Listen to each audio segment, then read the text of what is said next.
pork roll. There's a pork roll donut. Craig brought me up donuts from Uncle Dude's. There's a pork roll in there? And there's a pork roll. I think it's pork roll or there's bacon. Oh, it's bacon. It's bacon. Oh, it's bacon? I know he made one It's with maple pork icing with bacon. Oh, my God. I think it's called the swine.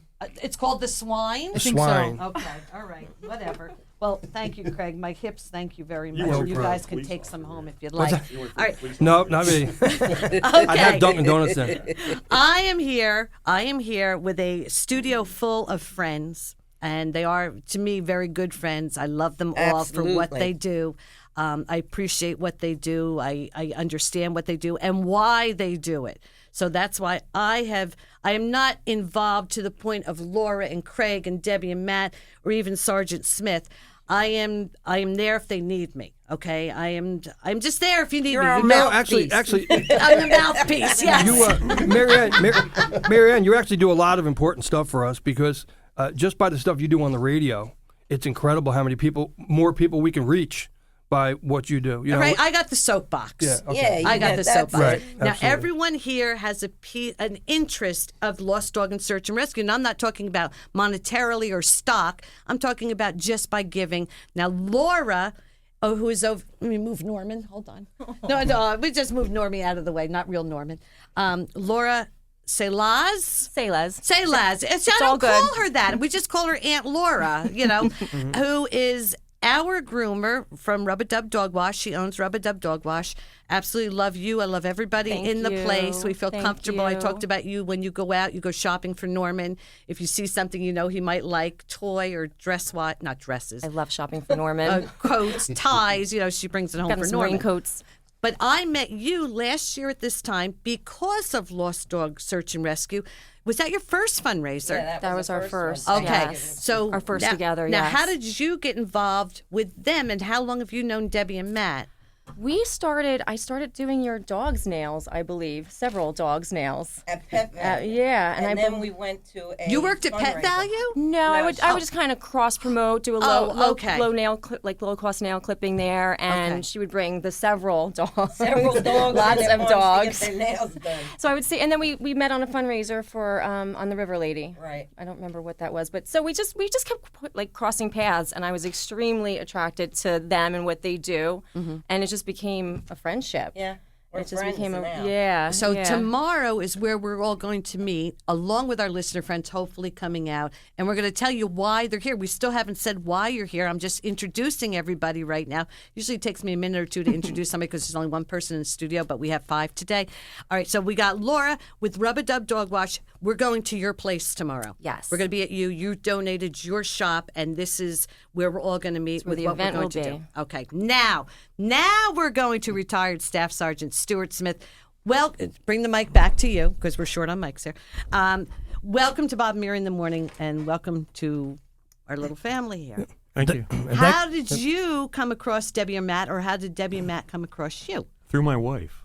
Through your wife. Yeah. Okay, well, we should have brought her in, Oh, you're going too. to blame it on She her, should have huh? been here yesterday. She's a nurse. So. Oh, she's okay. She would have. Where's she a nurse? Community? She's the assistant OR manager at Southern Ocean County Hospital. Oh, what's her name? Danielle. Danielle. Hi, Danielle, if she's listening. She's listening. Hi, Danielle. You were more than welcome to come if you wanted to next time. So you met Danielle. Danielle knew Debbie and Matt, and she suggested you because you were Former military working dog handler. okay for the Army, Right. obviously. Okay, how many years did you do that? 20 years. 20 years, and you trained bomb sniffing dogs, drug dogs. I trained all kinds of dogs actually. Narcotic dogs, bomb dogs, tracking dogs, patrol dogs, and I even got into the first part of the old Sentry Dog program in the early 70s. What's the old Sentry Dog program? When the military first started using dogs, the Sentry Dog program was a program that where when you took the dog out on patrol, if you encountered an intruder, you let the dog go at the intruder if he didn't follow the commands to stop. With a Sentry Dog, you couldn't call him back once you released him. You couldn't call them back? No, he was going in. He was going in. For the kill. Well, I'm not going to use that terminology. Okay. For the bite. Yeah, whatever you want to call it. Okay. And over the next couple of years, they decided, well, we can't have dogs like that because we need to work them in and around people, doing escorts and stuff like that. So they came up with the patrol dog theory, where once you let a patrol dog go, you could yell out heel and the dog would stop and turn around and come back to you without making contact with the intruder or violator, whatever you want to call them. And you started that back in the 70s? 74. My first dog school was in 74, Century Dog School. And then over the course of the next 6 years, I went to Patrol Dog School 12 weeks, Bomb Dog School 12 weeks, and then Narcotic Dog School 12 weeks, and Kennel Master School for 2 weeks. Wow. Now, do you have dogs now at home? Yeah, I have 3 German Shepherds. Okay. All right. So you got involved through Danielle. How did Danielle know you guys? Actually, on one of our Facebook pages, I made a post. I saw a post to help the canines overseas and whoever needed the military canines. Now we're helping getting the into handlers. the reason. Okay. So I looked at the post for about 3 days, and I said, it's a good idea. Why isn't anybody doing anything about it? And I watched the post drop lower and lower and lower on the Facebook page. Right. So finally I just said, you know what, I'm just going to start something to do it. So I made the event on Facebook, and people were very responsive to it. And the sergeant's wife, Danielle, had made a post on there saying, well, my husband was a 20-year military veteran who handled the dogs, and she listed his accomplishments over the years. I was so impressed, and I talked to you, and I said, this is a real hero. We got to get in touch with him. And I said to you, well, why don't we ask him if he would come on? I Right. spoke with Sergeant Smith. Now, did you know Danielle was offering your services? Well, I kind of found out a couple days later. Okay, you know, all right, but she you were she was enough. kind of sneaking it in on me, but it's all for the good. I mean, I don't mind talking about my experiences being here with this morning. Well, that's, what, it's kind of military dogs, and it's nothing against anyone else, but a lot of times military dogs are forgotten about. Is it true that when you're assigned a dog in the military, overseas, whatever, when they leave, they can't take the dog with them because it doesn't personally belong to them? Or Yeah, that's true in the form. The dog is assigned to the base's equipment table, so the dog stays there.